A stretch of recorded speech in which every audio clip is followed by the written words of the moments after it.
From the brass. Donald Rumsfeld. Are you a lizard? Can you imagine if I answered that? To the boots on the ground. Where'd you hit her head? No, I always aim center mass. It leaves more room to be able to hit the target. Opie and Anthony salute the brave men and women protecting this great nation. Red, white, and blue! And now, to take you through some of our favorite military-themed moments, here's your host, comedian, and guy who went to Iraq once, Bob Kelly. Hey, it's Robert Kelly, host of the You Know What Dude podcast. Heard weekends here on the Opie and Anthony channel, as well as riotcast.com. Anywho, welcome to the Opie and Anthony Red, White, and Boo!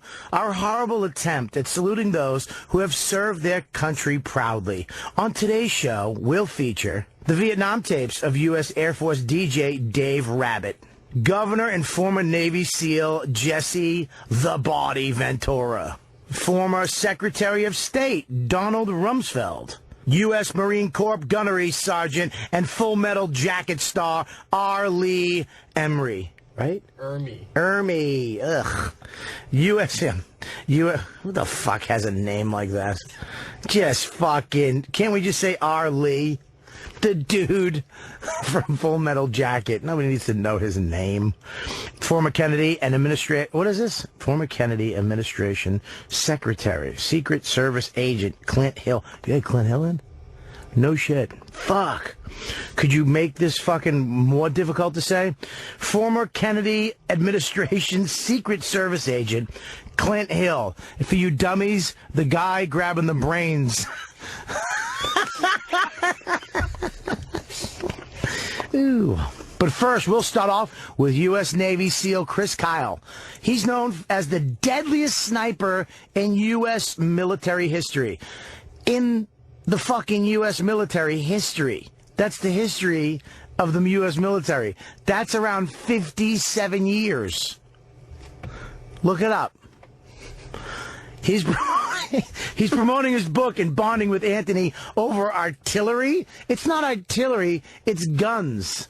Artillery is like a cannon. It's not fucking artillery. Dude, what the fuck is artillery? Who uses that fucking word?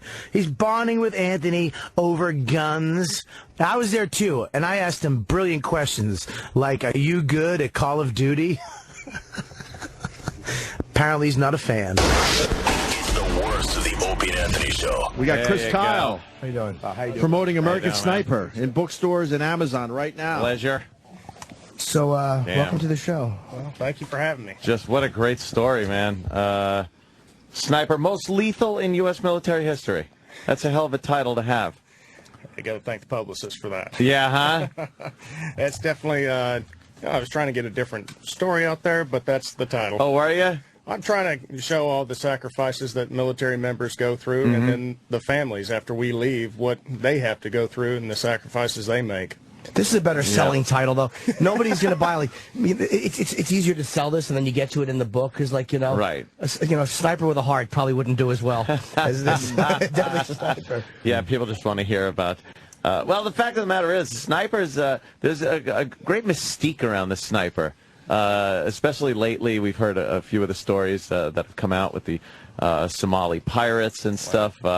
Just these, the image of those snipers taking those shots at the pirates and the ship, really gets people's fascination up about snipers.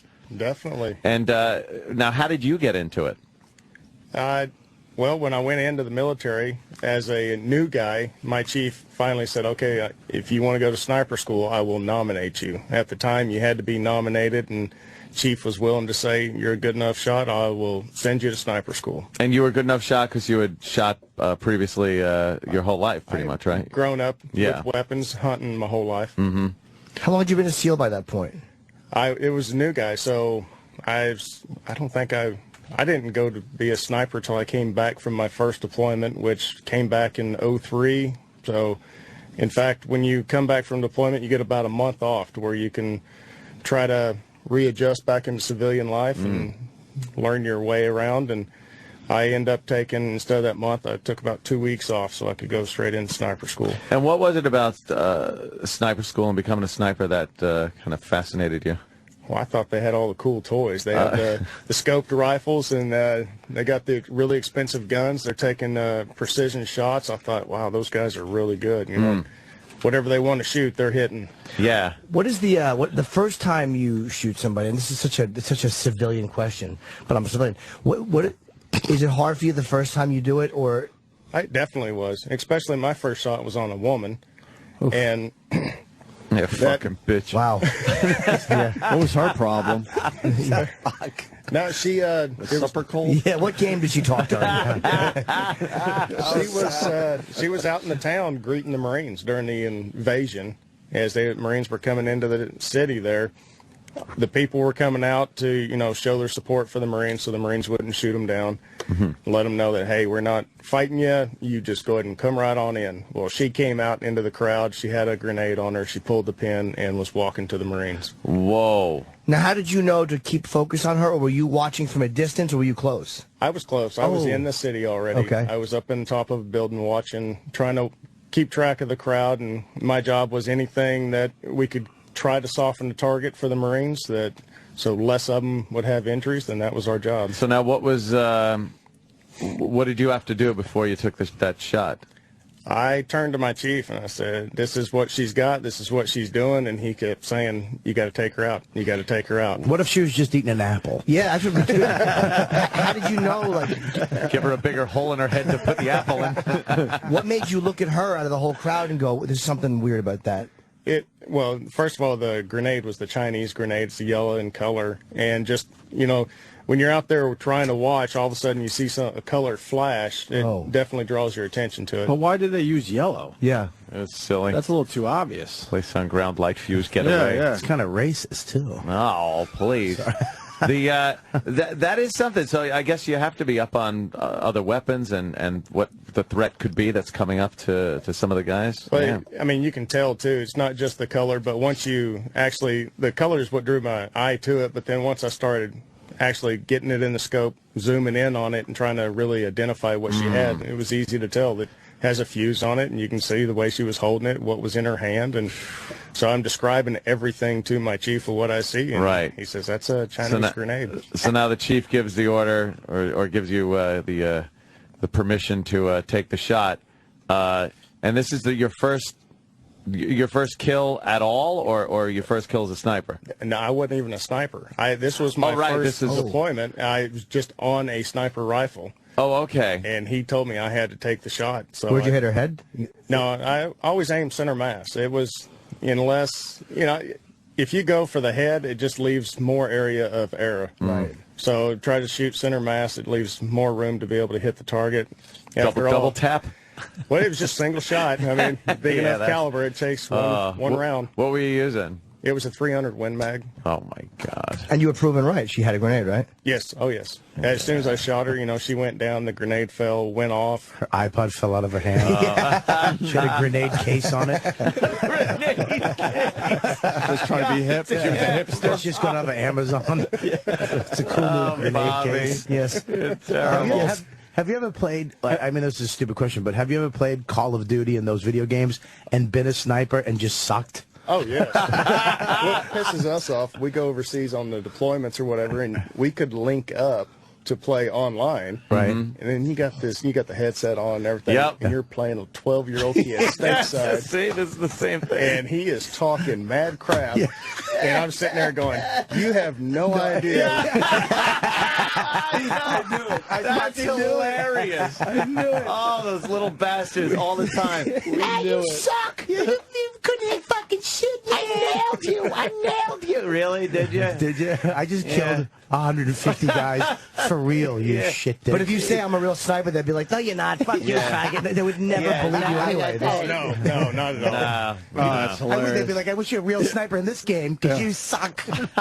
What's the longest you ever went in battle without sleeping? I mean, it's just you and you have another guy with you when you're sniping to give you the range and all that stuff, right? But Or is it just you? no, I didn't go out and just me. And usually when I went out, especially in the city, Yeah. you go out pretty heavily, so there's about 16 of us. I mean, So it's not like Billy Zane where you and some dude and just you're sitting out for 3 days and you kill the one El Capitan. No. And then run for your life to get the helicopter. So you're just with the troop and it's just in the city. You're not sniping from, 2,000 yards out, right? No, I did that one time, but, Okay. 2,100 was my farthest shot. But other than that, most of your shots are anywhere from 200 to 400 yards. Really? Wow. Wow. And what did you train on mostly? What kind of rifles? Well, it all depends on with the mission. Before I'd go in, I'd look at overhead imagery, try to figure out what's the possible longest shot I could take. Like the video game with the loadout. Like, yeah, all right, let me trade this. I'm going to grab this. Hey, on Call of Duty, what sniper should I use? What rifle should I use? Ask the 12-year-old. Exactly. Hey, I want to ask Chris about the numbers because the government won't confirm that you killed 255 people. In the book, it says over 150. Over 150, but Yes, you know it's more. You know your number. I'm happy with 150. Oh, okay. So you don't need to have the. Is it harder for you as a person if the number's higher? Like it sounds cool to us because we're fucking nerds. But is it like the guy who actually did it? Do you go, no, 150's fine. I don't need 250. No, I mean, I don't even care about the number. And as far as the record goes, I don't care because it's going to be beat, and I hope it gets beat soon. That way, someone else will be in the limelight. But Yeah. But a lot of people say you killed up to 255 people, I've seen that all over. and he's smiling. So What is a confirmed kill? Someone else has to see you do it, or how do they confirm a kill? Well, every time I went out, because I wasn't alone, there were always guys there to see it and to actually witness it. Every time I would take a shot, I have to make notes of the time I took the shot, the distance the guy was, what he was doing, what he was wearing, what he was carrying. Wow. What I shot him with, the grain of the bullet, what the temperature It's like an was. expense report. Yeah. Wow, the business end. You have to do that like right then, or do you have can you wait till you're safe? Well, usually You I have to had, break out hang on one second. Hold that fire. well, usually when I was taking my shots, there was an officer who was on the radio. That was his job during that time, was to be the radio watch to keep the base notified of what we were doing. He would take down the notes. When we'd get back is when we'd actually fill out the formal report. Like cops. Right. What the fuck? Those cocksuckers just to run out in the street with a grenade, and we got to fill out reports Yeah. with the grain of the. This wee shit. there's no way anyone. I do it on Call of Duty. I protect the country. Okay. There's no way anyone would write you up for a speeding ticket at this point, right? Oh, you'd be surprised. Out on base, you actually will get a You speeding can't ticket. pull out a card like, look who I am. No. Yeah, right. Look who I am. Yeah, you don't have like a gold bullet. Well, you'd be you can surprised. I pull. mean, a lot of people view, especially other people in the military, SEALs with we have this huge ego and this bad attitude, and it's come from in the past. Guys have thought, you know what, I'm better than you are. So it's taken us a long But time. you are better than me. Yeah. In every way. Yeah. Your facial hair connects. Everything about you, your accent, everything. No, it took us a long time showing these guys, look, we're not better than you are. We're just trained differently, and we were more specialized in an area than you were. It doesn't make me any better. And we were working with the Army Conventional, showing them, hey, I'm here to help you. God, you we're have all to- in the same team. You have to obey traffic laws. That sucks. Did you ever have a problem with the ethical side of it, where it's when you boil it down, it's killing people, and I wonder how difficult that is for you, or was at some point, when you really think that semantics is one thing. That's okay, if I wasn't given permission to do what I did, I'd be what would be considered a mass murderer, really. And since I have been given permission from the government, I'm not, yet it's the same end result. How do you deal with that internally? Well, I never looked at it as I'm there killing people. I looked at it as I'm there saving people. My job was to make sure everybody I deployed with came home. Right. And all the allies, everyone surrounded me, my job's to protect them. I want everybody as much as possible to be able to come home. And believe me, that's how I feel. I just brought that question up because these assholes want to know. I was thinking that Chris must think you're such a radical lefty pan. I know. Because I listen to you like, what? Believe me. You have no idea who just asked that question, He has a Chris. 50 cal. I actually, Like a real one. He brushes his teeth with it. I brought this for you to sign for me. It's It's a 50 cal magazine. 50 cal mag out of the It might have a few guns. M107. I got it home. I got one of those. It's a pisser to shoot, isn't it? Ant doesn't give out numbers, but he owns a bunch of guns. Yeah, somewhere between 4 and 2,000. I love them. You guys should definitely hang out. I actually wanted to ask you something about the Barrett. I know when I've fired this, the concussion off of it, I describe it as feeling like you have the flu for 3 seconds. It's a concussion, or feeling like you were just popped in the nose for like a second. How do you shoot this for as long as you do, and not just lose your mind? Because it's, I mean, in training, obviously, when you're out in the field, you're probably not shooting it that much. Right. Out in the field, I never took the 50 cal out. Oh, you didn't? Now, it's big, it's heavy, the rounds weigh a lot. If I took a 338 Lapua, it weighs less, the rounds weigh less, and I can actually shoot farther and more accurate. Oh, okay. How big are those bullets? I don't know anything about guns compared to a 50 cal. They're definitely smaller. Everything's smaller than a 50 cal. Yeah. The 50 is crazy. So what would the 50 be optimum for? Vehicle. Okay. Yeah. Shooting through engines. Actually, we started making, because they were saying the 50 cal sniper rifle should be used for vehicles, but anytime you shoot a vehicle, you're going to shoot it through the engine block. It's not going to automatically seize up and stop. Right. The best way to stop a vehicle is to shoot the driver. The driver. Yeah. I guess so. And then it just veers off to the left or the right. Hey, what about do you have numerical rankings in what you? Because I know very little. What was? I'm thinking about Lee Harvey Oswald and how people said he couldn't have made that shot, but he was actually a sharpshooter. He was actually a great shot. I don't think he was probably what you can do. How hard is that shot to make from what you know about it? The shot that Oswald shot? On Kennedy. Hey, it was, 100 yards, 200 yards? That's any military guy can take that shot. It's not as impossible as they've made it seem over the years. Well, I haven't examined the angles and everything else, but now for just the distance, which I think it's actually only 100 yards or less, that's an easy shot. When you was there ever a time when you had to shoot somebody and you looked at them through the scope and it was like, I don't want to do this one for whatever reason? Definitely. I've passed on shots before. And there's times to where you don't think it's the right thing to do, so you don't take the shot. I passed up a kid coming out to pick up an RPG. I know my rules of engagement said that I was supposed to kill this kid because it's a crew-served weapon, RPG, belt-fed machine gun, grenade, mortars. I'm supposed to kill the person carrying that. But at that point, I could not convince myself that this kid, knowing that he's going to take it back someone else to use against me, he's not the one that's going to use it. So I couldn't take that shot. You said something fascinating in there. There's people walking around right now that have no idea that you've passed up the shot. I've passed up a bunch of shots. They don't know how lucky they are to be alive. They're just walking around right now having no idea that their head was or their body mass was in a scope. There was also times seeing a person, knowing they're bad, right, and because of my rules of engagement, witness them actually commit something that triggered me hot, but I couldn't take the shot because when I saw them again, they didn't have the weapon. What triggered me hot? Do you use that in your cleared hot? I was allowed to take the shot. Do you use that in your regular life, joking around sexually when you get trigger me hot, baby, live action? You're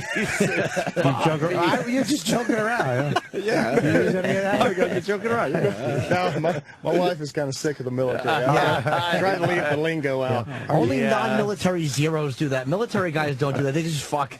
We're the ones who want to sound like we're real men. There's someone on the line. I'm using trigger me hot. There's someone on the line saying that you were in a bar fight with Jesse Ventura. Is that true? Yes. Oh, shit. Oh, let's get into this. Yeah, I would like to talk know. about it.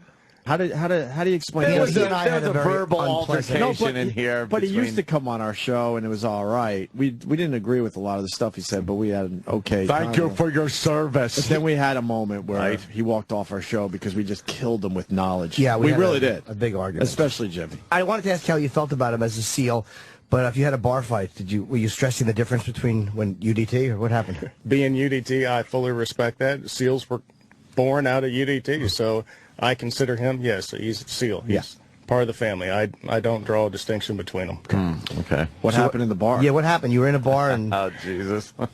We had just come back from our 06 deployment when we lost our guys. We were having a wake for the guy who got the Medal of Honor, Mikey Mansour, and he happened to be there. He was coming in for a graduating buds class that he was going to speak to, and he was upset with the war. He doesn't agree with it, which is fine. You don't have to agree with the war. I just get sent there. I don't have to agree with politics. I signed up to serve the country. The country tells me what to do. He was making it known that he did not agree with it, and I approached him and said, hey, It's not the place. I appreciate it, but we are having a wake. It was the SEAL bar there in town. I said, we're having the wake here. The family's here. I would appreciate it if you just kind of keep it down. He told us that we were killing innocent people over there, men, women, children, that we were murderers. And I said, you know what? We can all have our differences. That's fine. But please just don't upset the family. Yeah. And then he said that, we deserve to lose a few guys. Holy shit. Jesse said that? Yes. What the fuck is wrong with him? So, by the way, all you guys out there that attacked me because I fucking attacked him, good. I'm glad to hear that. He really is a douche. And what happened when he said that to you? Did you grab his ponytail? Nah, You slugged him? Good. I punched him. Good for you. Where'd you punch him? Bravo. in the face. What happened? That's when you take a headshot. Well, I mean, Jesse Ventura, he's A big man. He's an older guy, too. Yeah, he's And an older Of guy. course, all the guys then started making fun of me. So, what geriatric you going to beat up today? Yeah, of course. Well, wait, when you hit him, did he hit you back or? No, he went down. You Like out? Like was he I like? don't think he was out. It definitely took him off balance. He went down, and But the ref wasn't looking. They never are. Did his walker fall with him? I think he fell out of his wheelchair. He's a big dude. Wow, man. he Yeah, went he's- down. He's a big dude. He's still Jesse the Body. I mean, he's an older guy, but he's still a big, strong but he guy. is man. an Did he older guy. awkwardly get up and have to walk out of the place? I don't know. I took off running because the cops were already outside, and as soon as I hit him, I knew SEAL party, SEAL bar. Cops are watching. They saw the whole thing happen, so I took off running. Yeah. So Jesse Ventura said to a SEAL in a bar where there was a wake for a SEAL, "You deserve to lose a few guys." Yes, he did. So Repugnant. you make me even happy because he and I got into a very, very nasty exchange.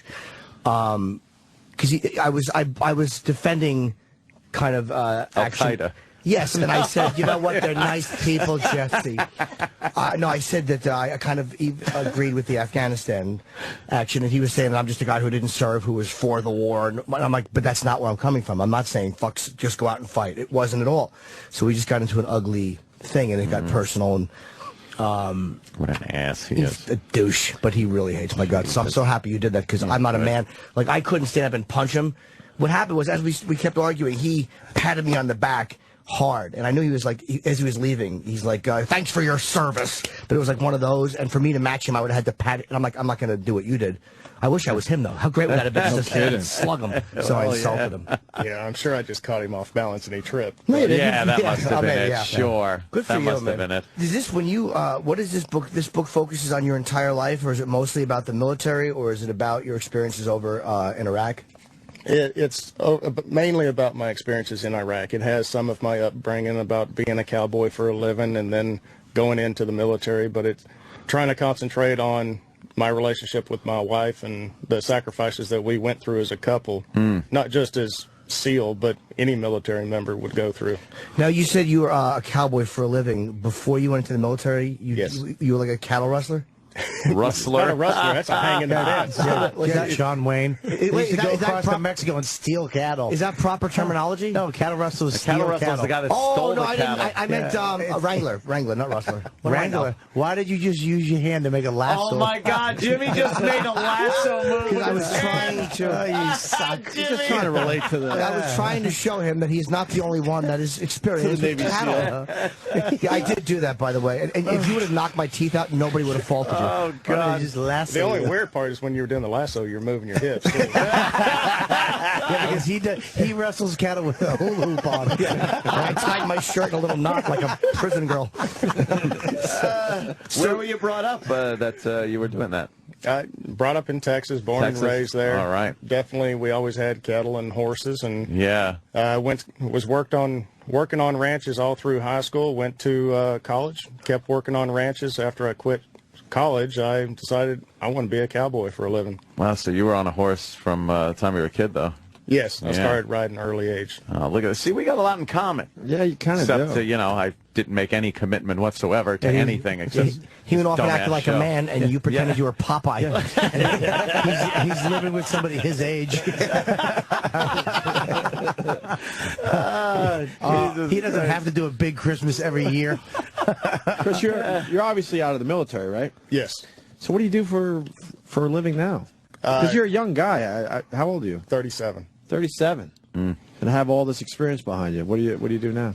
Craft International is the name of the company that we're still providing training to the military. Trying that's to, good, yeah. I can't be in the military anymore to save my marriage, so this is my way of still giving back, trying to prepare guys before they go overseas. And we're not claiming to have, hey, you come to ours and you're going to be 100% successful, but here's a tool for your toolbox. Maybe it'll come in handy when you're down there. And we also provide security. We do a lot of the anti-piracy stuff and personal protection here stateside. How did you deal with being away from your wife and family for so long? Like, what was the longest you've been away from them? 8 or 9 months. Jesus. Yeah, you get used to it. It's the job. That's your way of life. But you're out there a lot. Me and Jimmy went over there. I went over there a couple times, and there's guys that are on the base a lot and get to use they have a lot of. The bases in Iraq were, I thought it was going to suck, but they had Skype and great food, and it wasn't as bad as you think it would be. But you're not, in there all the time. You're out in some fucking house waiting for some douche to walk out with a grenade. So how do you deal with not? I can't. I get homesick after a couple weeks being on the road. I couldn't imagine 9 months. Jimmy's face. I'm serious. I know, I do know, but it was just funny watching you go through that process, and It's almost like watching you go through. I wasn't sure if you were going to ask a question. You're somehow relating his being a sniper in Iraq to the stand-up tour at the Wilbur Theater. Dude, I understand what you're saying, because sometimes I'll have to stop at an Arby's, and I don't know what. I'm gonna be away from home for 2 days. It's killing me. That's exactly what I'm saying. 2 weeks for me away from home, I'm fucking freaking. I couldn't imagine 9 months. And then over there. Oh, you definitely miss them. My wife would send me DVDs so I could see my kids growing up. Jesus. And I'd be able to call, and you try to call to when everyone's going to be awake, and you can actually talk to the kids, or depending on how young they are, so you can just put it there so you can hear them grunt or whatever. Oh, that is odd that they got that now. Like you think back at World War II and Korean War, Vietnam. Like, imagine having that type of connection with your family, even though it sucks, you're away from them, but having that kind of connection through Skype or something. Oh, it was amazing back then, dude. Over there, I thought it was going to be just tents and mud. We went at the mess halls. Yeah, were fucking like a Vegas buffet. Like it was crazy. I thought me and Colin, the fatties that we were, because he was fat back then too. We thought we were going to starve, so we brought little bars and stuff there's going to be no food. There was more. I gained 30 pounds in Iraq. There was. You go to the buffet. There's Chinese food, mac and cheese, barbecue, pizza, ice cream. You could walk up to this ice cream and get as many ice cream bars and sundaes as you wanted. Yeah. Were you privy to that?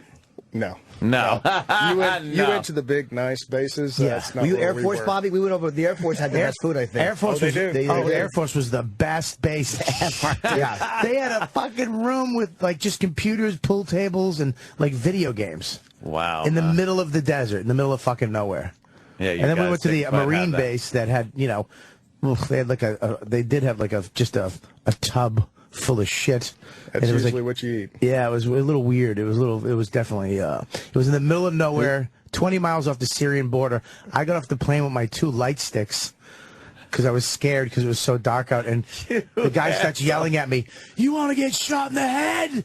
Put those light sticks away." What are you doing? And they could explain why other people had handed you those light sticks. And said, "Look, when you get off the plane, just wave them wildly."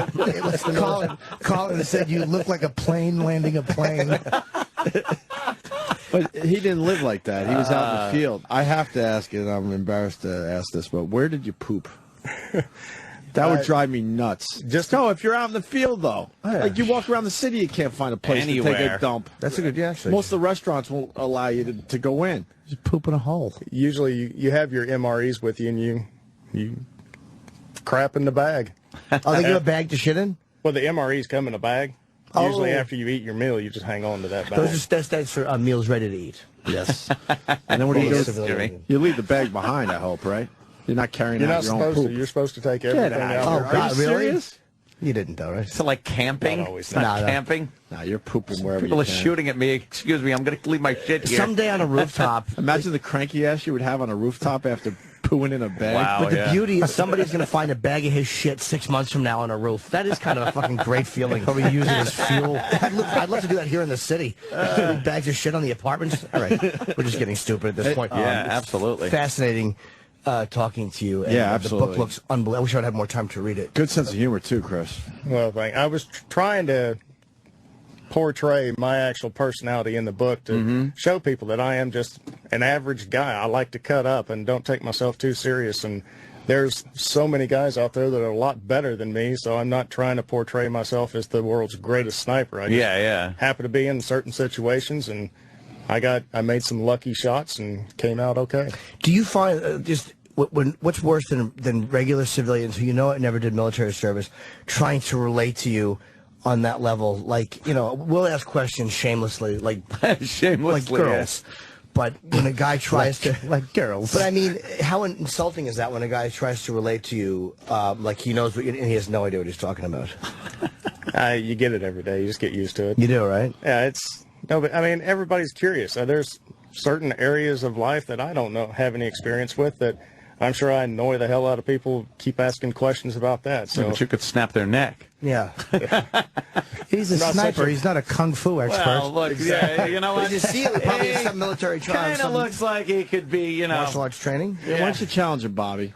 So what? Exactly. I'll do you can snap Xbox. your neck. I'll beat him in Xbox. That barracks ice cream eating that you were talking about. Yeah. So I was over there. I had 2 milkshakes. One of the Marines goes, "You going to have both of those, fatty?" So I gave him one, and then my other one fell. I had to go back and get 2 more.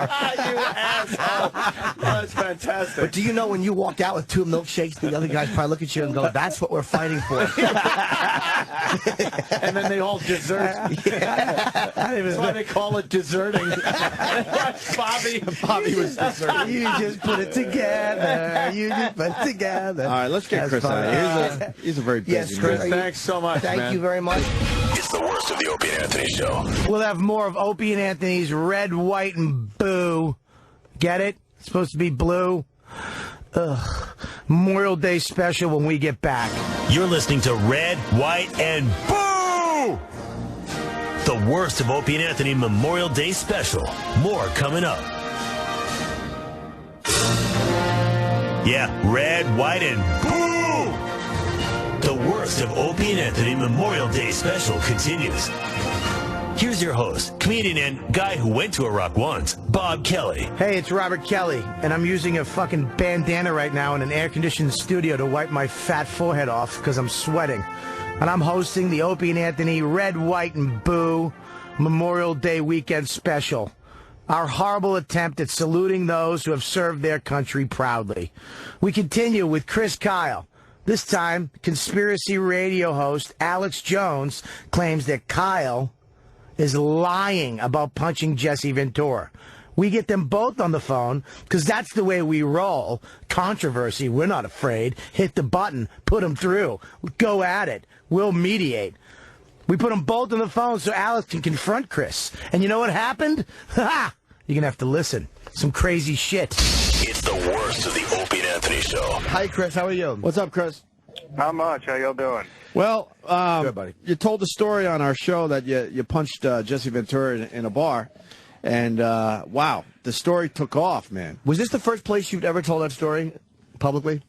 Yeah, well, yes. I mean, for a big audience like that, I mean, the event is in the book, but I purposely left his name out because I didn't want that whole thing to take off like that. And then ever since then, I've been trying to kind of deflect questions from it because not trying to make money off of putting him down or anything. Yeah.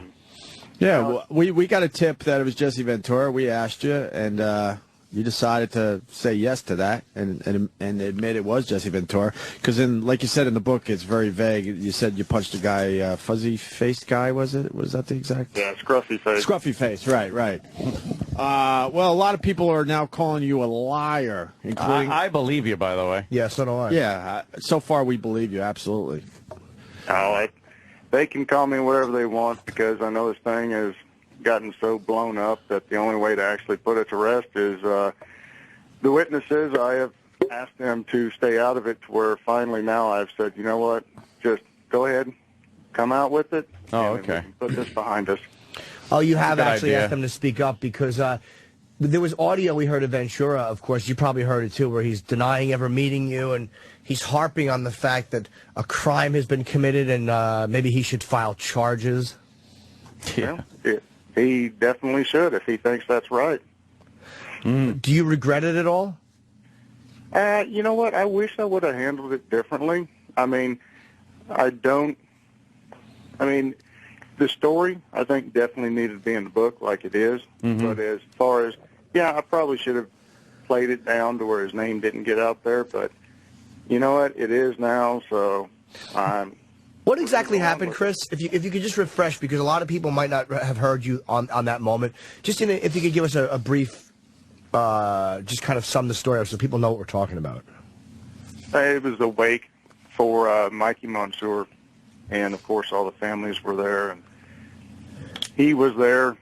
He started getting loud and voicing his opinion coming out against the war and the troops and everything. So we asked him to keep it down, and he got belligerent about it and finally said we deserve to lose a few. Yeah, that's we're way over the line. Now, was he was there, this was in a bar, just so people know. Yes. It was the outside patio portion of a bar, and we were standing on the sidewalk of it. Now, was he with anybody, or was he alone, to your knowledge? No, I mean, he was definitely there at the bar with people. Oh, he was with people. So there's a few people that saw this? Oh, there's a bunch of people that saw this. Yeah, and they've spoken about it like in smaller circles over the years. It's not like this has been a complete secret. Oh, no. I mean, the entire community has known about this. And there's a there's a radio guy who's friends with Jesse Ventura who thinks that we all scripted this together. I guess because Opie just happened to look over. Yeah. And at the instant feedback, which is the one-time instant feedback, actually, gave us something helpful. Actually, it was a phone call. Oh, a phone call? Okay. It seemed like it might have been someone that really knows Chris Kyle and was kind of just, hoping that you were finally going to mention the name. But Alex Jones says that it's a conspiracy. We were in on the conspiracy, even though we just met you that morning. And, by the way, we thought you were awesome. Yeah. We think you're the greatest. People loved you on the show, man. And they also, Alex Jones also says we scripted the whole thing. So we helped you along, and we got together and we came up with this whole thing. Right. I've heard all those rumors. Yeah. Jesse was the wrestler. He did the scripted stuff, not other people. And also, I love how Chris Kyle's admitting that he told us first, because Bill O'Reilly took this fucking story and stole it from us, that cocksucker. That cocksucker. Yeah, he kind of ran with it like he just, whatever. Well, we got Alex Jones on the line, too. He wants in on this. You cool with that, Chris? Definitely. All right. Hey, Alex. Hey, guys. Hey, Alex. Welcome to the Opie and Anthony Show. Hey, I like the show. I also like Norton when he's on the boneyard. Right. Thank you very much, man. Don't kiss ass right now. Well, we got. I don't kiss people. No. Let's not kiss anyone's ass right now. All right. Hey, I actually listen to that channel. I mean, so I'm just saying I listen to it. You're kissing a little ass because you know you're in a tough spot right now, sir. Why did you call us liars, and why did you say that we were in on a conspiracy with Chris Kyle and that we scripted this thing? Okay, well, number one, I'm not in a tough place. I was just trying to be friendly. I just woke up about 15 minutes. No, you're in a tough place. Jesse Ventura. I'm not in a tough place. Jesse Ventura lied on your show. Infowars.com. Jesse Ventura lied on your show, sir. Alex, so what happened? You thought that we scripted this with Chris Kyle, which is ludicrous. What are you thinking there? No, let me tell you what I meant by that. I'm saying the way he was talking, then somebody calls in with it, and the way he was talking, I think it was scripted. I did not think and did not say that I thought you guys were in on the lie. I was watching your face on the video, and it looks like you're, there believing it and hearing it for the first time. So you guys aren't even on the radar screen as far as I'm concerned with this whole deal. But I know Jesse pretty damn well and see him get tears in his eyes and stuff when he talks to troops in airports and stuff. I mean, quite frankly, if he sees troops, he runs over or they run over to him, and it goes on. And it's the same thing about it's the politicians that have sent you, and it's wrong, and it's terrible what's happening to you, and all this stuff. So when I heard him talk about punching him and knocking him down, I thought, well, that sounds wild, but could be true. But as soon as he said the thing on O'Reilly and stuff about, he said, you deserve to die. You guys deserve to die when the family's right there. That is made up, period. I knew it was bull then, and guaranteed. Ventura, I've never even heard him. After I did that interview the other day on Skype, he was like, heard him like almost crying in the background, and his wife totally angry. So believe me, Ventura's not getting ready to depose people and go absolutely ape over nothing. He doesn't have people over there at that McPee's place getting getting affidavits signed and stuff for nothing. All right, listen. Totally made up. All right, listen. So you have no doubt that Chris Kyle did not punch Jesse Ventura.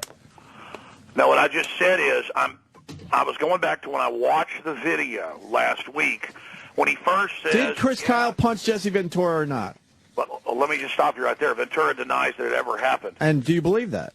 Absolutely. But what I'm telling you is watching the video, knowing Ventura, knowing him well, I'm watching the video, and the guy's saying, he was talking about the war and punched him. I'm thinking, well, that might have happened. When he gets to the part about, he said the SEALs deserve to die, and when he said it on O'Reilly, it looked really scripted by him. He was following a script. I knew it was pure bull, and as soon as I talked to Ventura, as soon as I could get a hold of him, sure enough, he was completely dumbfounded. Alex, we got to jump in a little bit because don't forget, Chris is not a public figure, so he's not used to speaking publicly. So when he's talking about things that he's not used to talking about on Bill O'Reilly, a show he's probably watched for 10 years, right, it might be a little bit more nerve-wracking. And we do have Chris here to respond to that. We have to let him respond. Yeah. Chris, how do you feel about it? We'll get to respond in court. Well, no, I mean right now, Chris. Yeah, that's fine. I mean, I've got the people that are definitely going to come out, and some of them are the family members that were there, so I'm not too concerned. And Chris, what did he say about the Navy SEALs dying? I think that's being misquoted. What you did he are say? misquoting it, Alex. What did he say, Chris? He said you deserve to lose a few. Deserve to lose a few. Yeah, that means deserve to die. What it means and what was said. Don't try Perry Mason crap. You've been misquoting the man the whole time you've ever. Hey, Kyle, you think you're going to make a big name for your new American mercenary force to help knockheads of American people? Think again. I know all about Richard Pearl, all about your trips to Israel, all of it, buddy boy. Who is Richard Pearl? Who is Richard Pearl? Alex, I'll give you that. Who is Richard Pearl? Yeah, it'll all come out. And by the way, Alex, we're not giving you... Who is Richard Pearl? We're also not giving you Perry Mason stuff and playing semantics games. The difference, to me, it's more believable for Jesse Ventura to say, you guys deserve to lose a few, than to say something as harsh as, I'm glad Navy SEALs are dying. Exactly. There is a difference in believability in what one guy would say, and I don't think Jesse Ventura would come out and go, I'm glad a soldier is dead. Look, that's the same thing, and that's how... No, it's not! ...selling it, that he was... that that he's saying the Navy SEALs deserve to lose a few. That is saying lose a few means die. It absolutely does. But there is a difference in the way you say it. One is more believable to me. Listen, I hope for your sake that you are telling the truth. And Ventura's so freaked out by this, he's saying, do they have a body double of me or something? Let me tell you, I talked to him That's off paranoia. air. he is completely flummoxed and dumbfounded. I'm flummoxed and dumbfounded. Chris, Chris, were you tempted to put Jesse's name in the? Because Alex, one thing that makes this more believable to me is that Chris did not put the name in the book. The publisher probably said he couldn't prove it. The publisher. Now, Chris Kyle is saying today, Alex, that he can prove this, and a lot of the guys that know about this, he finally told them, yeah, you could tell everyone what you saw that day. Okay, well, that's not what the owner of the bar is going to say. Now, Chris, why didn't you put it in the book, honestly? Because I didn't want this whole reaction to come out here. Yeah, see? I'm not trying to sell my book off of making someone else look bad. Mm-hmm. And Alex, is it possible? Because we heard you calling Chris, he called it the turkey shoot, and is it possible that your agenda? Look, you don't like the war; it's common knowledge, and you love Jesse. Isn't it possible that your agenda is skewing the way you're looking at this? Well, yeah. I mean, we all see through rose-colored glasses, and I'm a Texan. I mean, I'm sure Kyle at some point is a friendly guy. My whole issue here is when I say turkey shoot.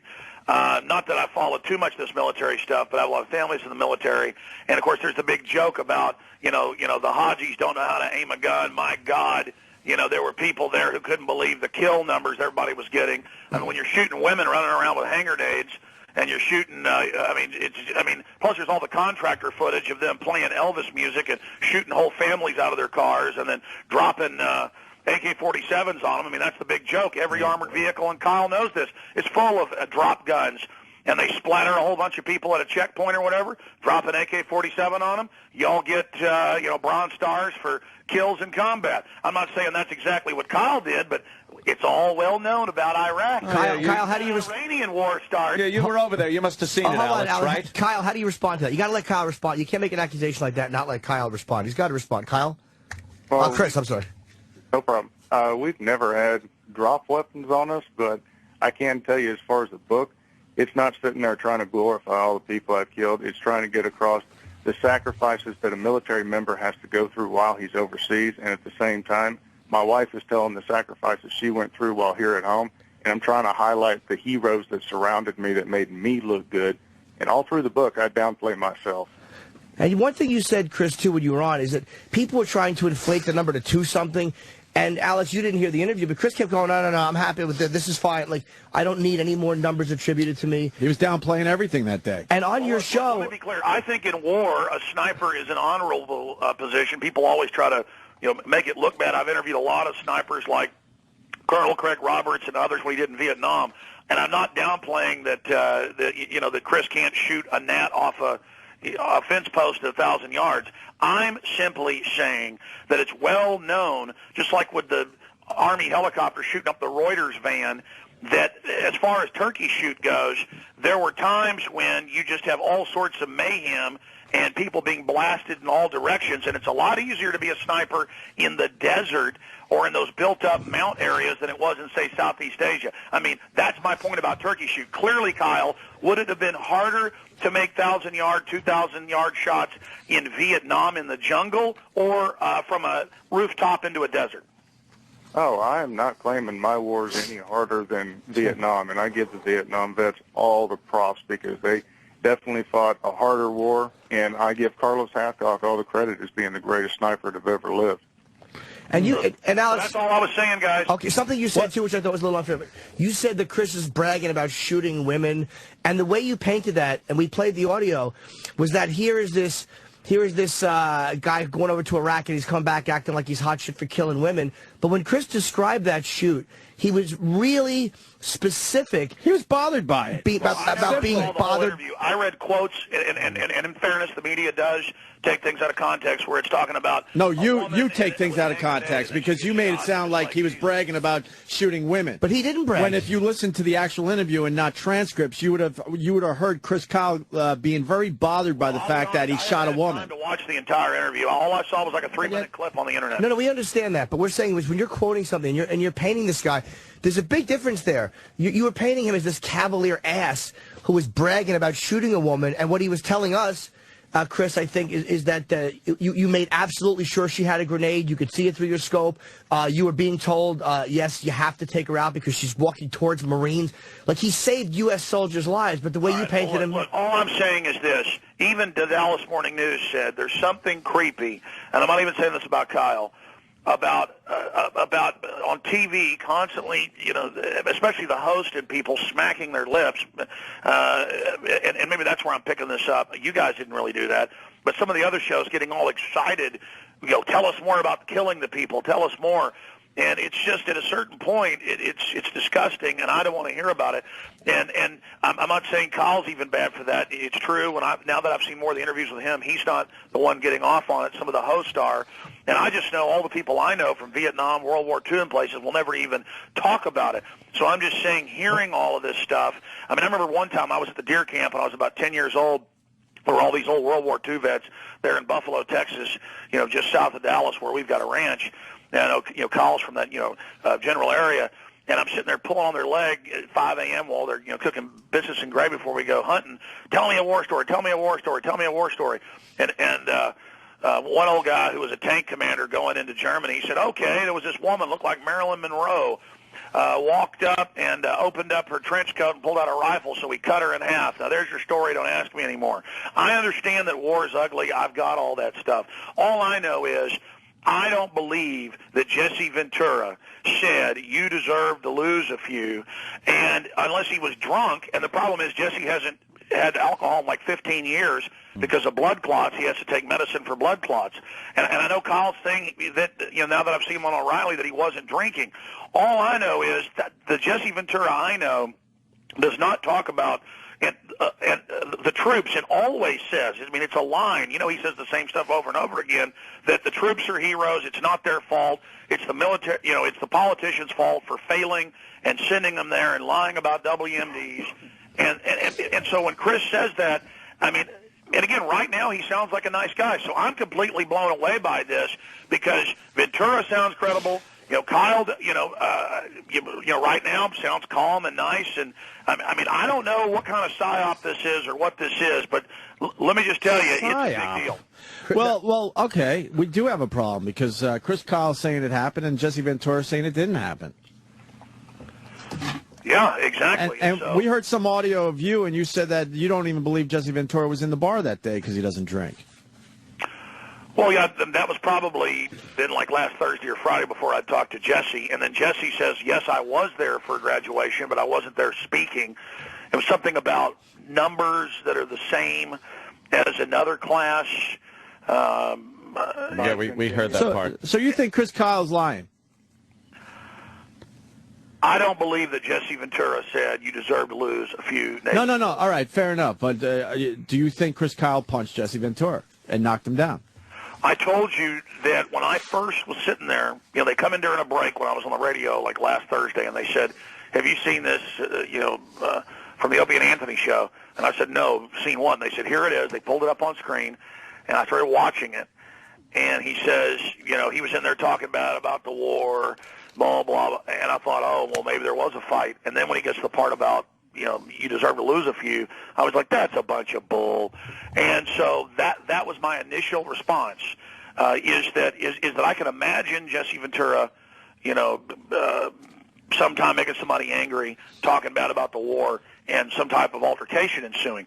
But the part about him saying that, I cannot see that happening. And now that Jesse denied it, I have to believe Jesse. And let me tell you, Jesse's so shocked that another Navy SEAL would say something like this because he thinks they're all honorable that, off air, well, he even said some of it on air, he's like, my God, Alex, do you think like they had a double in there and this is some type of psyop? Now, hold on. Chris, enough with the psyop. Now, Chris, is it possible that you and Jesse were arguing or you were debating and he said something to the effect of, it's only natural you're going to lose a few, or are you 100% sure that he said it and with the intention that you heard it? No.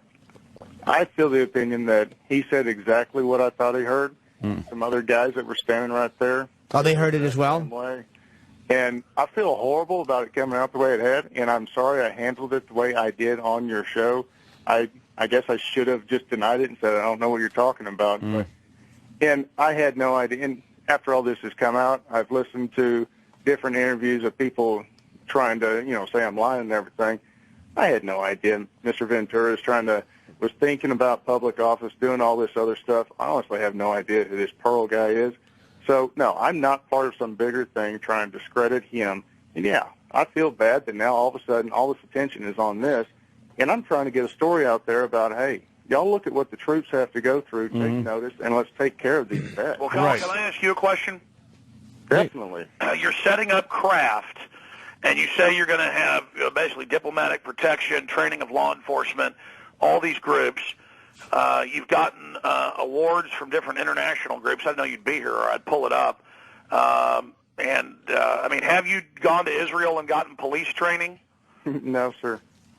So you haven't gotten awards from that American/Israel group that trains domestic U.S. police? Well, I got a JINSA award, Jewish Institute for National Security Affairs. That's while I was still active. That was in 2005. Yeah, well, just so you know, that's Richard Pearl, and he's known as the Prince of Darkness in the Pentagon. That's his nickname. But let's just expand on that for a moment. Do you know about the National Defense Authorization Act and how Congress just abolished the Posse Comitatus Act? I mean, you're a master sergeant, isn't it? No, sir. I was a chief. Chief, okay, a chief sergeant. I forget all these different titles and names. I mean, certainly you know what Posse Comitatus is. What? Sir, honestly, as far as when it comes to that, I have my business partners because my main concern is running the training side of the business. I understand. But what is Posse Comitatus? I don't know what it is. I'm pretty sure I've caught it twice. It means no worries for the rest of your days. Why don't you shut up, Norton, and play some player? I don't know. I don't know what Posse Comitatus means.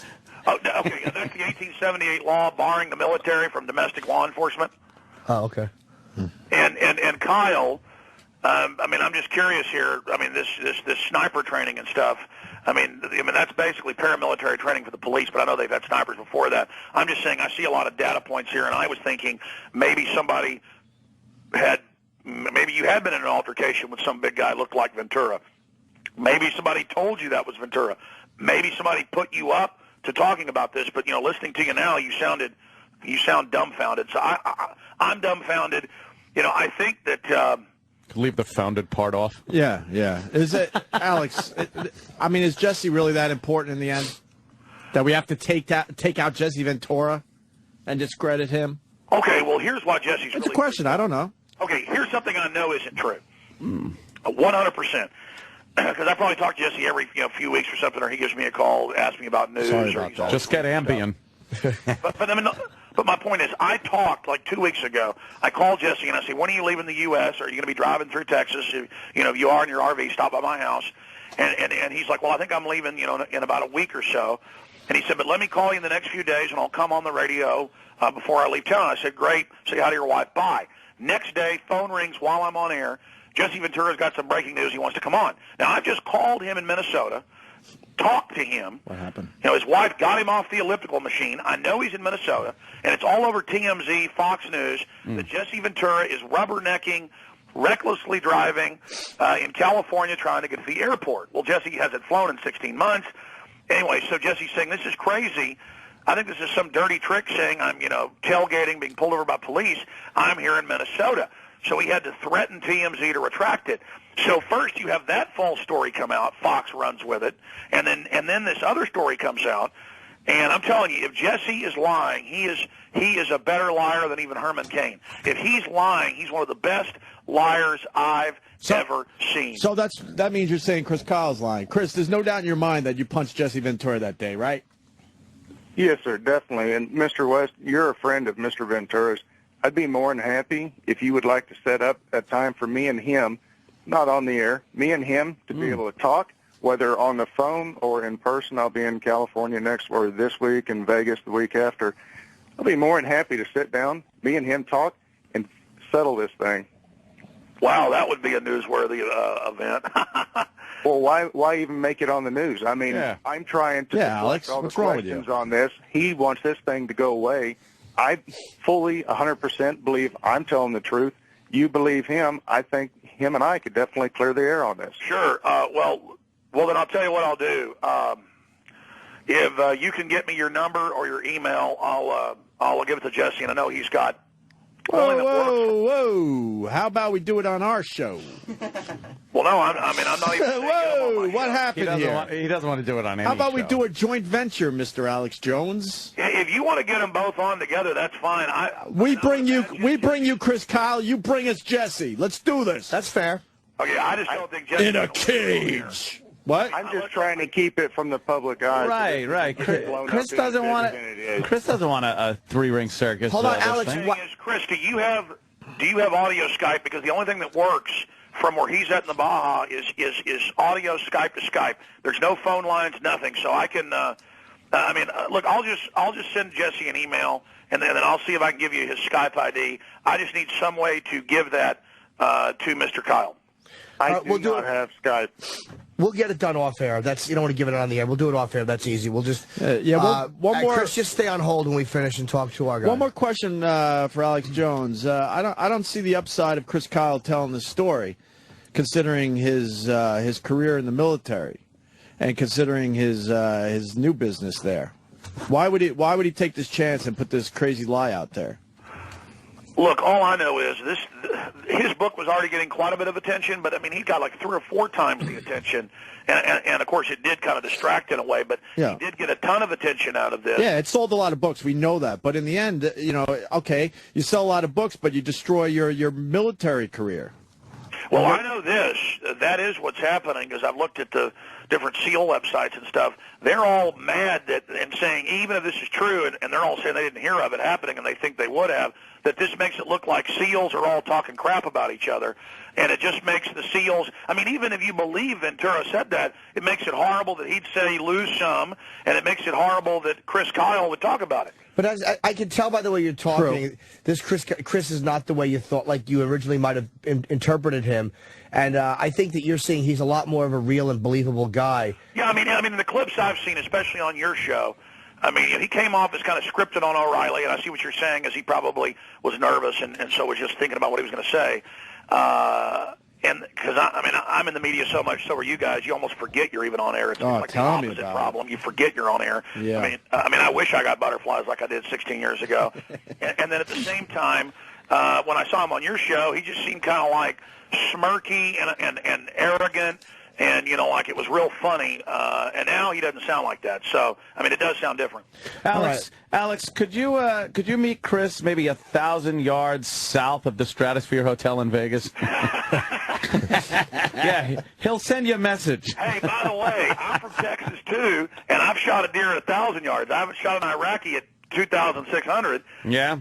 Did the deer have a grenade? 700, 308. I doubt can it. shoot deer at 1,000 yards all day long. You're all man, Alex. Well, I'm not a Bronco rider. I mean, I didn't do it professionally like Kyle, but I have. I did work for a large animal vet for a couple years, and I've run the electric dehorners and the hot shots, and I've inoculated 1,000 cows in one day.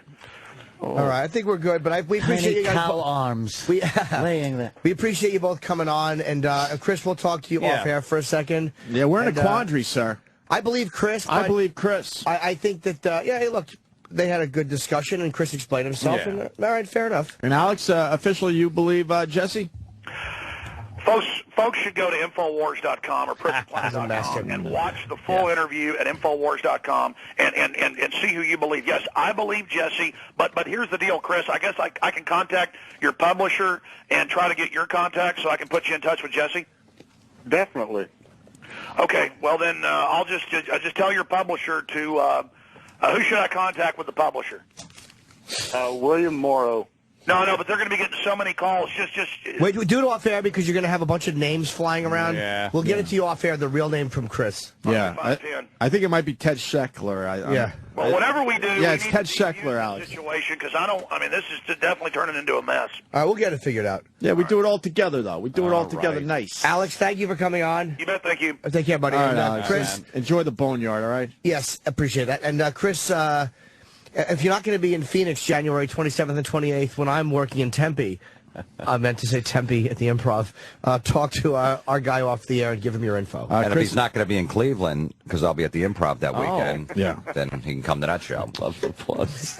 Chris, you created a lot of talk there, sir. Yes, man. Thank you for coming on today. Yeah, Thanks for having me, guys. I don't see why you would lie about this one. I don't either. No doubt. Yeah, so when are these guys coming forward, you think? The witnesses? They're starting to now. They're already talking to other people, getting it all set up, and they're getting them all together. Can we help in that way, or how are you guys going to do it? Because you got to get it to the media somehow. That's what we're trying to figure out, the best way to do this. That way, I'm trying to avoid a three-ring circus. I'm trying not to defame Mr. Ventura and, kind of trying to knock the legs out from him. I'm just trying to get all the guys together. I gave them the contact person of who they need to get in hold of and give their story, and then trying to figure out the best way to come out with this so it doesn't look like, this thing continues on and we're just here to bash him. We just want this thing to end and go away. All right, there you go. Thank you, Chris. We appreciate you calling in today. Take care, buddy. We'll talk to you off air. Thanks, man. All right, Chris, Kyle, I'm putting you on hold. Hold on. Wow. That's good. Wow, that's cool. I think Alex, hearing him talk, knows that this guy is not a bullshitter. Exactly. He ain't going to throw his friend under the bus, but you can listen to Chris Kyle. Yeah, he's in one of those positions where he can't throw his friend under that was the bus. that was his. You hear that, Alex? Yes, I'm sitting here. You heard that, right? You now believe Chris Kyle after you heard him on our show. Well, I think he's more believable. No, I think, listen. Where'd he go? Oh, no. In the first interview, he seems concerned. Hello? Situation. I just think this whole thing. Hello? Yeah? Am I even on air? Because I hear the phone going on and off here. Are you clicking off because I'm hearing half what you're saying? Yeah, get a better phone. It's not our problem. No, I'm sitting right here. It's psyops. So I'm sitting right here. Psyops is going on. They don't want what you have to say on the air for some reason. No, I don't think that's what's happening. When I said I don't think that's what's happening. He gives us a proper response. No, I don't think that's what's happening. I don't think. Au contraire. Infowars.com. Infowars.com. All right, Alex. Enjoy your day, sir. Alex. I believe Jesse Ventura, and it's all going to come out. Hey, right. We'll see. The worst of Opie and Anthony presents Red, White, and Boo. More must-hear military moments coming up. Hey, it's Troy. I'm kidding. It's Robert Kelly. I have a man voice. And I'm hosting Opie and Anthony's Red, White, and Boo, our horrible attempt at saluting those who have served their country proudly. In this segment, we talk to R. Lee Ermey. You know him as the drill sergeant from Full Metal Jacket, but he's a former U.S. Marine Corps gunnery sergeant. That's right, he's the real fucking deal. We talked to him about his military service, but it quickly turns into being all about Full Metal Jacket. Bye. It's the worst of the Opie and Anthony show. Hoorah! Here's Gunny. How's everybody doing this morning? Great. Fantastic now. I'm proud of you guys. Satellite radio is the rage of the age. I have it in both of my cars. And What are you on? What kind of cars? Wouldn't trade it for anything. What kind of cars? You got the Willys? I'm rich and I've never bought a new car in my life. I'm just too conservative. Is that it? I have an 86 Mercedes SEC that I'm customizing, and it's I have another 450 SL Mercedes that's a 77. Yeah. Wow. But I like the old cars. You like I don't the older ones? The new ones are all plastic. You know that. What do you listen to on XM? Everything. Everything? Everything. You check out Dylan's show yet? Don't know. You have to understand that my time in the car is pretty limited, and it's from L.A. and I live in Palmdale, west of Palmdale, not in the desert. And why would he listen to that goddamn hippie? So what I generally tune into is drive time talk political shows, right, because I need to stay abreast of what's going on politically. Yeah, I love watching Mail Call. It's one of my favorites. It's one of my favorites too. Letters, but you get to do some stuff that dream come true. It's the coolest job in the world. I was telling the guys out there in the green room just a while ago that Monday I spent the entire day down in Tennessee. flying a P-51 Mustang. And dogfighting and doing barrel rolls, and it was a 1945 vintage P-51. Wow. What a fantastic day! A mail call episode. Nothing came up. Absolutely not. I don't do that. You don't throw up. You didn't throw up. It's all mind over matter. I don't blow chunks. You know, it would be an embarrassing situation if I did. I've done the F-15. I've done so many different airplanes and every helicopter in the military's arsenal. And if I blew chunks, that would be embarrassing. They wouldn't invite me back. No, we got to introduce you to Bob Kelly because this guy. All you have to. Hi, Bob. All you have to say is whatever, and he'll puke. Yeah, he's got a weak He's the stomach. worst. I did the Mustang in California for $1,000. Marine pilots will take you up 6,000 feet and give you the stick. And Torgasm. There you go. Yeah. That was the plane you flew in Torgasm? Yeah, you basically, they go ahead. I mean, they're still there. Of course they're there. You're just doing in your case, I wish they would have jumped out with a chute. It's easy to fly. Though. It's very easy to fly, but literally at 6,000 feet, he goes, you do this to the stick, the plane goes like that, and you don't puke when you come back level and you see the horizon. And you're still doing this after doing 4 Gs. I threw up twice. I filled up both bags. They changed my call sign to snacks to 2 bags. Now you know why they charge $1,000. It probably cost half that to get somebody to clean the mess up. Clean the chunks out of the. My wife is prone to seasickness, car sickness. You can't even drive across a bridge without her getting sick. No, I got sick in a Chinook when I went to Iraq to do some comedy, and they take you up in the Chinook helicopters, I think they're called, with the 50 cals in the window, the open. It's old school. I'm sure Gunny spent enough time in some Chinooks. Chinooks, the 46 is my favorite, the OCH 46. It's being replaced right now with the Osprey. Hey, you see what's going on here, by the way? Bob Kelly's trying to make his puking sound cool. He's trying to toughen up his throwing up in front of Gunny. I was at 6,000 feet. You saw a woman that you throw up like a man. Right? Let me explain, though. This week alone, we had a fat girl come in with a hernia sticking out of her belly button. He puked.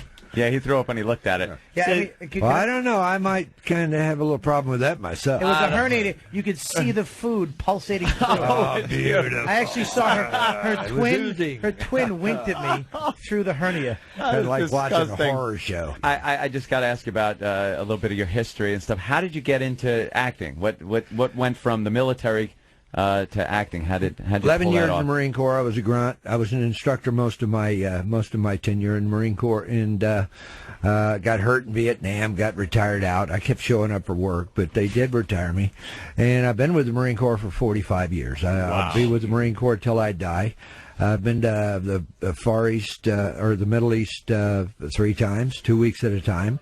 The Marine Corps gives me a couple of helicopters and CH-46 as a rule, and off into the combat zone I go. I wear the uniform, the flak jacket, Kevlar helmet. I've seen on Mail Call and other shows where you're in the Middle East, you're with the troops, and are you surprised and flattered of the respect that you get from these soldiers? Because I've earned that respect. I'm part of the Marine Corps. I take great pride in serving. I'll never let them down. I'll always be there for them. Nothing quite like jumping up on the hood of a Humvee out in the middle of the combat zone and getting the troops to laugh at your corny jokes, you know. The way they treat you, though, is like you got stars on your shoulders. That's how they like you. I don't know. Because everybody knows me. I spend about 200 days a year with the military, you know, and so these guys all know me, and they respect me because I treat them as they should be treated, with respect. And how did I get started? I found myself retired, standing outside the gate of the Marine Corps Recruit Depot in San Diego with my sea bag at my side, and that's all I owned in this world, thinking, what the hell am I going to do now, because I have no education to speak of. And then I thought, Hollyweird is just up the road, 40 miles. I can go to Hollyweird. I wrote a script, and I was a good instructor.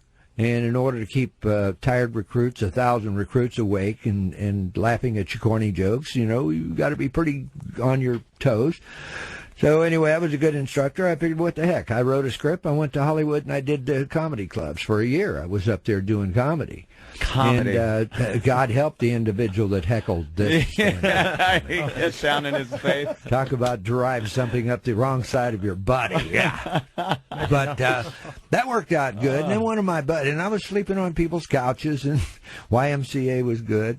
But and I didn't have a car, couldn't afford a car. But a friend of mine told me, "Hey, Gunny, they're getting ready to do Vietnam War shows over in the Philippines." So I was single. I packed my gear and packed up my little sea bag and jumped on space available at George Air Force Base and went back to the Philippines, met the right people, and got involved.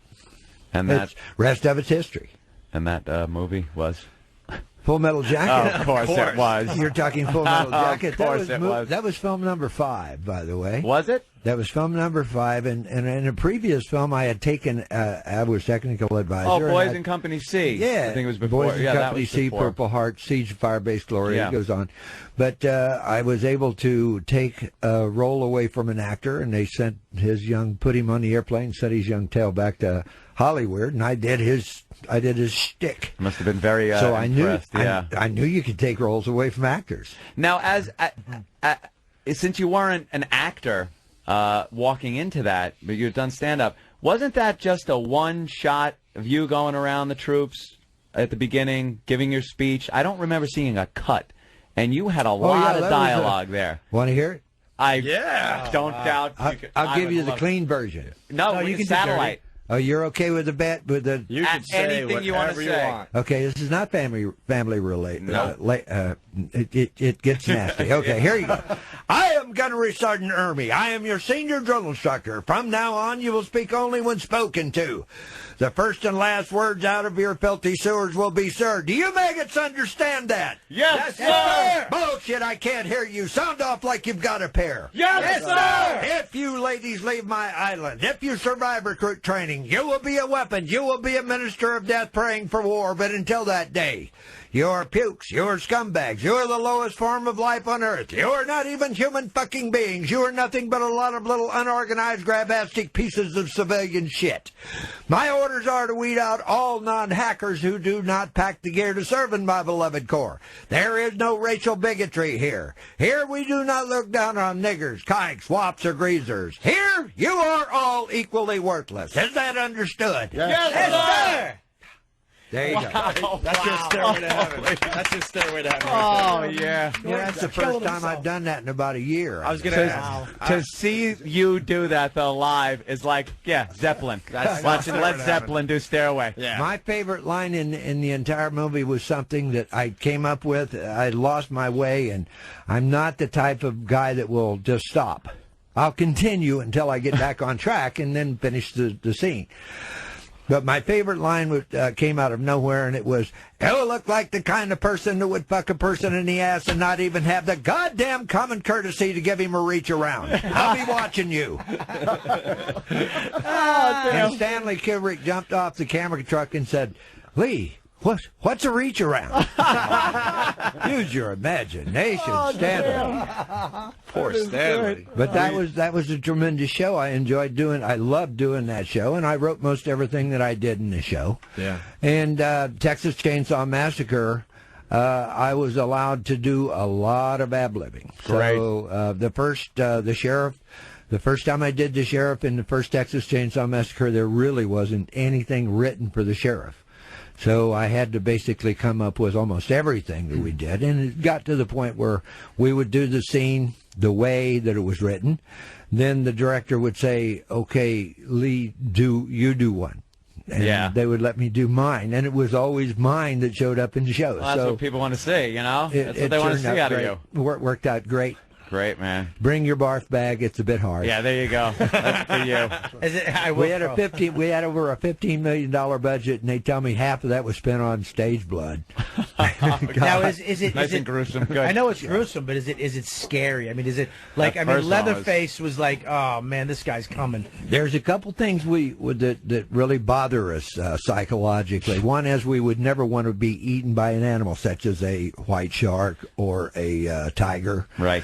You know, you'd be attacked and eaten by an animal. That sucks. Pretty you know, horrific. That really sucks. Yeah, and the other thing is being cut by a damn chainsaw. Yeah. No. Just the sound of that thing cranks up. And, Yeah, you know it's not a clean wound. No, it's a ripping thing. You know, a chainsaw had been cutting wood. It's not sharp. No. Well, I'm looking forward to seeing it because the first one, like I said, was great. You know what else is scary though?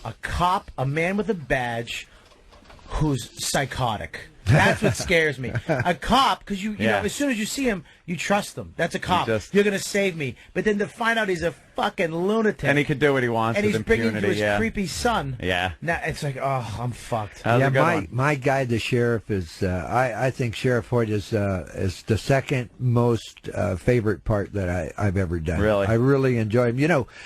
I take every role that I do, and I've done 75 feature films, and every role that I've ever done, every character, I always push it to the limit. I try to get it right up where he doesn't go over the edge, but he's right up to the limit. Mm-hmm. Nothing aggravates me more than a director saying, take it down, bring it down a couple of notches, and less is more, which we know is a crock of shit. Less is not more. I don't know who came up with that, but they're full of crap. Guy with a small dick. Yeah, I guess that's it. Somebody who's sexually insecure. There you go. The guy you're stealing the scene from. But this guy with the big one knows where to go, you know. And the beautiful thing about Sheriff Hoyt is, God, he's a sexually perverted homicidal maniac. There is no over the damn top with this guy, and they just let me go berserk, and I have a great time doing him. He's fun. Looking forward to seeing it. Can we ask about your ring? Yeah, I'm looking at that diamond. I can't take my eyes That off would be the mother of all Marine Corps rings. Oh, yeah. I went to my old ring I wore on my right hand. That's my change pocket, and I wore the emblem off of it over the years. And about 10 years ago, my wife asked me what I'd like for Father's Day. And I said, well, I pretty much need a new ring. We looked all over the PXs and couldn't find. They were the common, usual, not so cool rings. Mm-hmm. And so I sat down and I made a couple of sketches and gave her a pat on the butt and sent her off to the jewelry store. And she had this guy make this thing. It turned out a little bit larger than what I had in mind on paper. I thought you were a rapper. It's the Super Bowl ring of the Marine Corps. Yeah. For you're bigger than life, so you ought to have a big ring. But if you're secure in your masculinity, a man can wear jewelry, you know. That's true. How many carats? I don't want to a diamond. That's 4 carats. Oh, wow. But it didn't just, it wasn't the jeweler's born. loop out of your eye, Rich. It wasn't born being 4 carats. It was actually, when it originally was made, it was a half carat. And then every year, every Father's Day thereafter, my wife would take it and take it down to the jewelry store and kick it up a notch, you know? And I do the same for her. So it was an investment, basically. Yeah. Over 10 years, it's evolved into a 4-carat diamond from a half a carat. Do you have kids? Do you have kids? Well, you could call them kids. They're old kids. They're all over 20. Imagine him being your dad, though. Having to wake up, you're late for school in the morning. I don't want to go. Get you your just fucked up, boy. Look, It's worse like Great Santini. It's yesterday. The Great Santini done it so much better than I did, though. You know, I was kind of a failure when it come to being a father, simply because I was just gone all the time. And so I would come home. I would be home for a few days, just long enough to get him squared away, get the baggy pants off the boy, and get the skateboard away from him. And the next thing, you know, I'd be on the airplane going away. I'd come home, and the wife would have taken him shopping by then, and he had all brand new baggy pants, you know. She was a pushover, and I was the disciplinarian, but the problem was the disciplinarian was always gone. Yeah. So what are you going to do? Did you make him cut his hair? Did he have to have a short haircut? They were pretty neat up until probably when they were 16, 17 years old, and the hair is growing. My son has a lot of hair right now, and I point that out to him occasionally. That Yeah. he has too much hair. Doesn't seem like you're very happy about it. Yeah, but so be it. You know, it doesn't do anything. He obviously he doesn't have enough respect for me to go cut his hair. So one of these days I'll have to come home with a couple of big guys, take him down, and just cut the dog shit out of him. Butcher his ass. You know? Teach him a lesson. Yeah, I hear you. I'm sure that will work just great. Wow. He'll love me forever. Yeah, don't hold back, man. For setting You can, him you right. can speak freely. Did you hate? I mean, after you were done doing stand-up, were you glad? I mean, compared to acting, did you just hate the world around stand-up? More money. Yeah. A lot more money. That's the only difference. I love doing stand-up. It's fun, and it's instant recognition, gratification. Yeah, Rich. And What was better, a Chuckle Hut or Full Metal Jacket?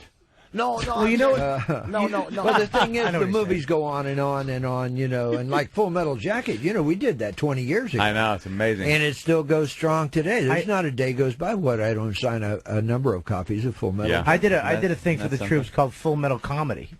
Where I went over there. Oh, You just compared yourself. are you insane? Compare yourself to a legend, you fucking blimp. How dare go puke in the bathroom, you jackass. Put your midget hand down. Okay. Don't point at me with that finger. You use your elbow if you're going to point at me. No I discipline have in a here. concept to throw up to you here. Yeah. See what your opinion is. Now, we've done 2 Texas Chainsaw Massacres. Probably are.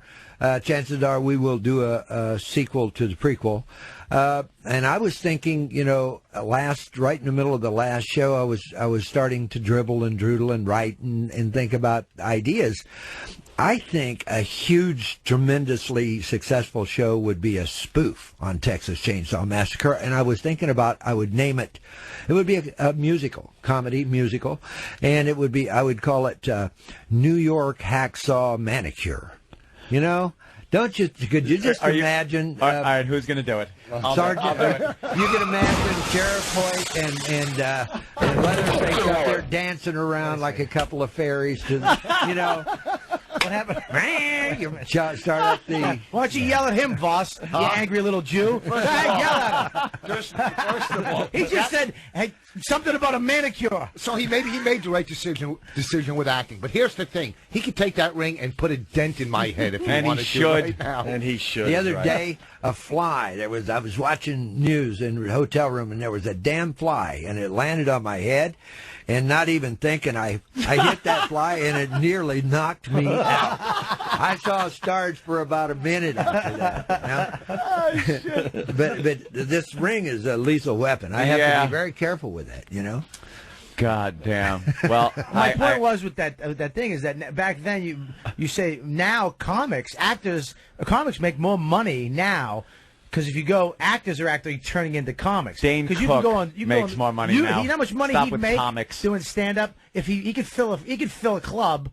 I mean, he'd make 30,000 a night. But it's only the few. You know, it's only the few. It's the Eddie Murphys and the Whoopi Goldbergs. And it's like, you know, only a few of the comics really do make the big bucks. No, all the rest of them are stuck on Saturday Night Live making $150 a week. No, I mean, that's my back point. in the old days, changed there was no money. I got paid $100 a stand-up when I was doing stand-up. And what do you make, Rich? Where was that? That's good. $100 doing stand-up?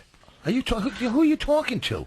I'm Rich Voss. Do you know Rich Voss? Do you know Rich Voss from Last Comic Standing? From Last Comic Standing, a tough crowd with Colin Quinn. Yes, I watch. Yeah. Do you know him from it? If you seriously, if you recognize, just walking the street, me or him, who do you think you would recognize more, me or? I wouldn't recognize either one of them. Good answer. Thank God. You, sir. And I'm so glad you, Norton sir. isn't here.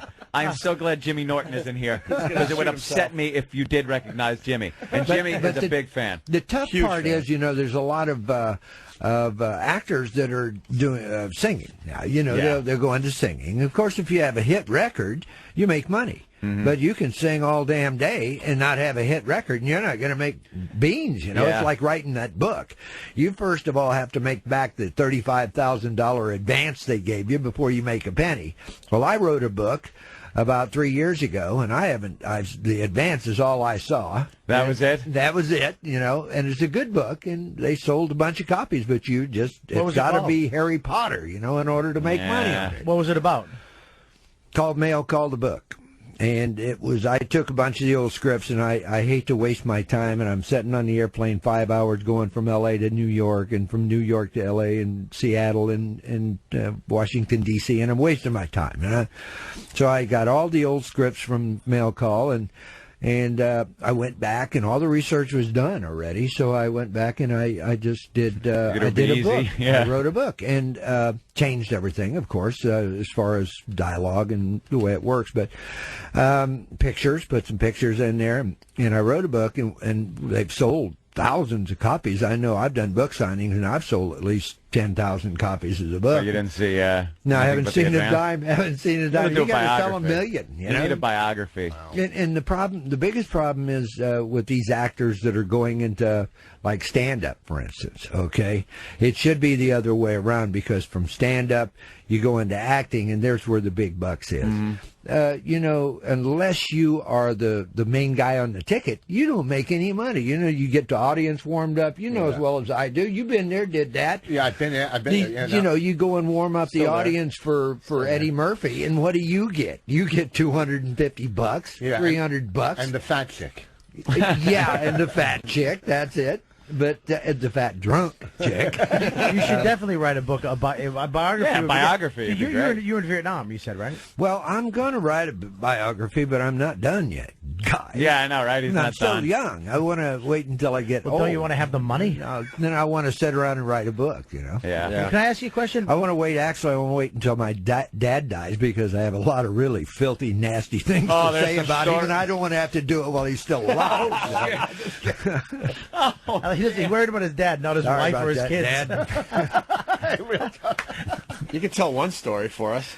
You gotta have something. No, my dad had me totally convinced when I was a kid that I thought my name was stupid.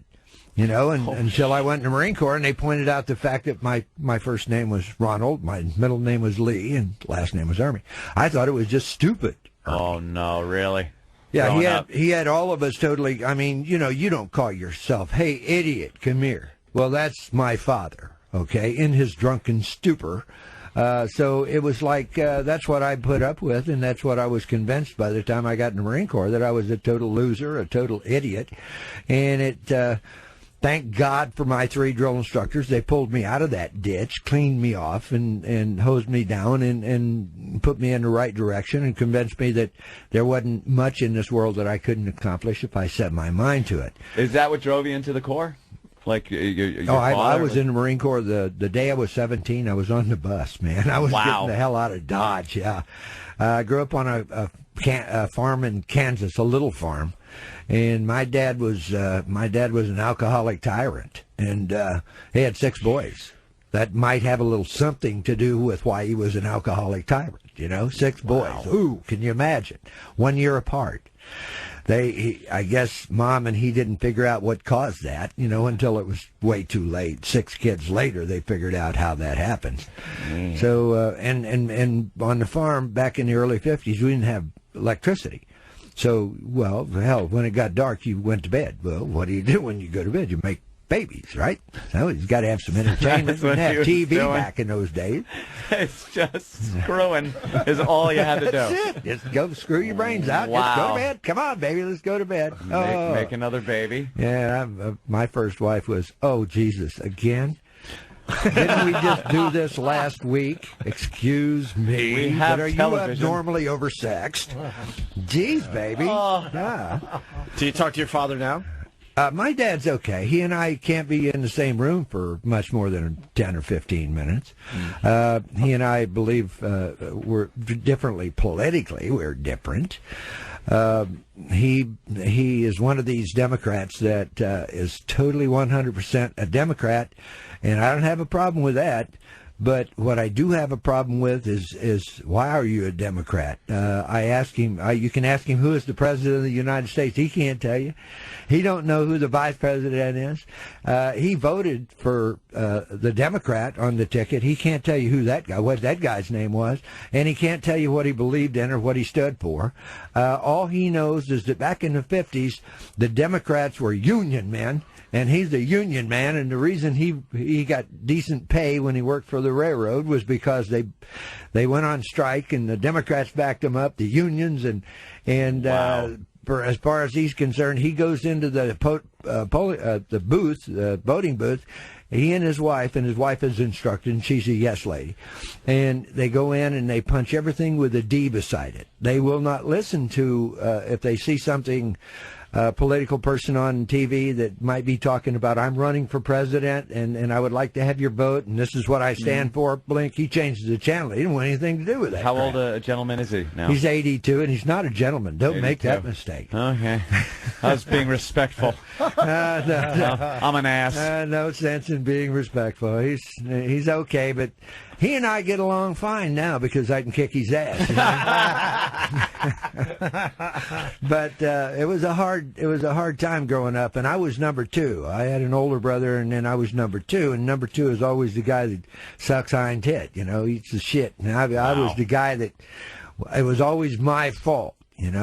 Did you ever have that moment with your father where you finally crossed over, like you've been in the Corps for a while and did you visit and then show him, like, listen, motherfucker, No, I had to beat him at and arm wrestling. Oh, was that it? Yeah, that was the only way I got the upper hand. I was picturing some big dramatic scene of you taking your hat off and, come on, hit me. Yeah, when I pinned him, and then I looked him straight in the eyes and said, and now you have some kind of an idea about what I might be able to do to you if you fuck with me anymore, you cocksucker. Oh, wow.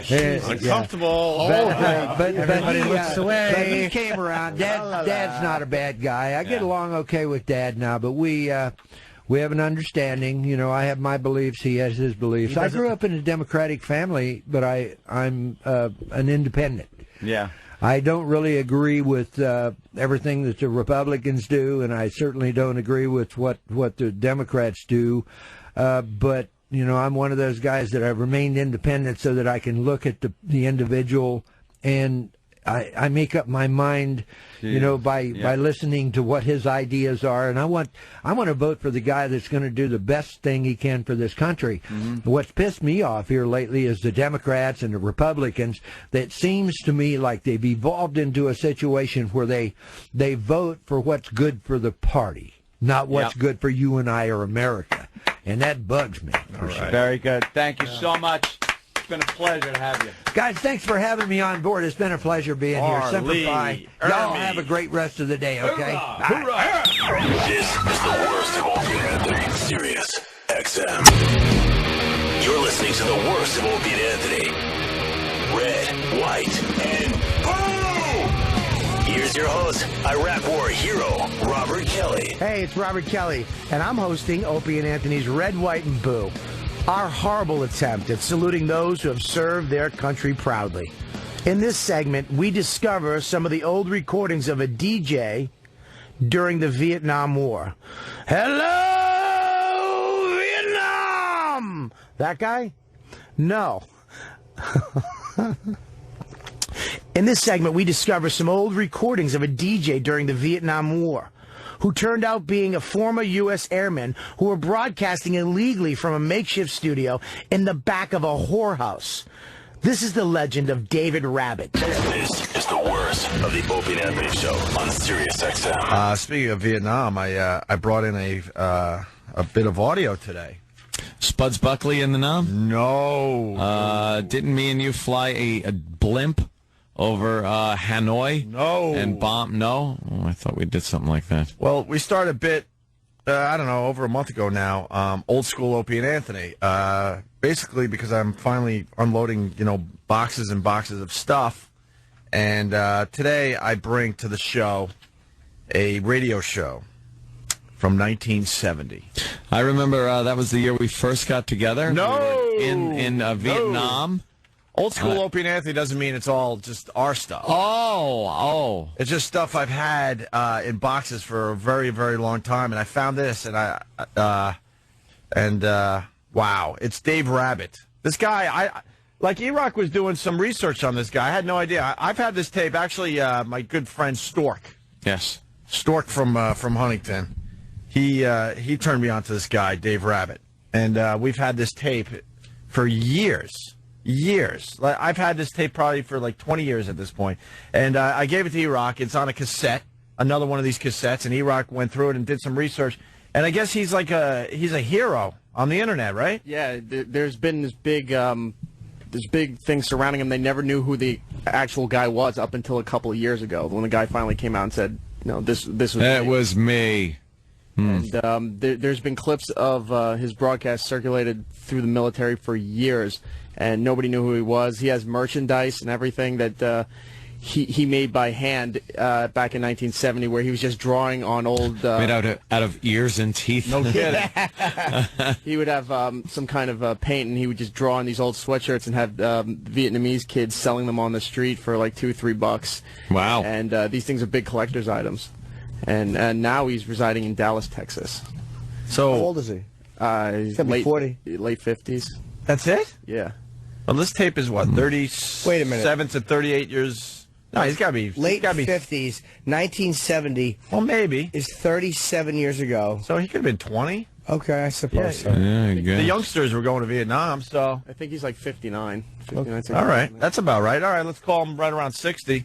And this isn't Good Morning Vietnam stuff, by the way, because Jimmy asked me before the show. This is not high energy. This is a guy that is smoking a lot of weed or dropping something, because he talks about acid a lot. Some of the dope. And he's just doing a show for the guys in the field, and these guys are listening on their little transistor radios, wondering if they're going to survive the day. Yeah. Oh, is that him? Yeah. Yeah. Why has he got to wear camo if he's on the radio? I don't know. So his name's Dave Rabbit, and, he's going on a mission, I tell you, because we were all in camouflage when we bombed that TV station open. Well, we had to take out the communications. Yes, we did. Wait, what did you yell at those people again? I don't remember. I don't remember. I really, I don't remember. Anyway, continuing the old school Opie and Anthony bit we started a while ago. I present you with Dave Rabbit today from 1970, 1971. Just a taste here. We got a bunch of clips. How did nobody know who he was? Were his pictures new, or were they always out, or no? No, the pictures only came out a couple years ago. He actually released a letter to a couple of press organizations, stating the history behind the tapes, who he was, etc. Everything but his real name. Yeah, I need to know more about this guy. So here we go. Dave brings the truth and hard acid rock. Listen to this. Good evening again, ladies and gentlemen. This is your host for the next 3 hours of hard acid rock music, Dave Rabbit. For those of you who have just recently come into the Republic of Vietnam, I'd like to give you a little information about it so your mind won't be quite so blown when you hear such words as and words of that nature. We're an underground radio station here, and we say what we feel like saying, and we bring the truth to the first-termers in the Republic of Vietnam. You got to change your evil ways. We also bring you hard acid rock music all through the night. The up-to-date music of today's American youth. I like this guy.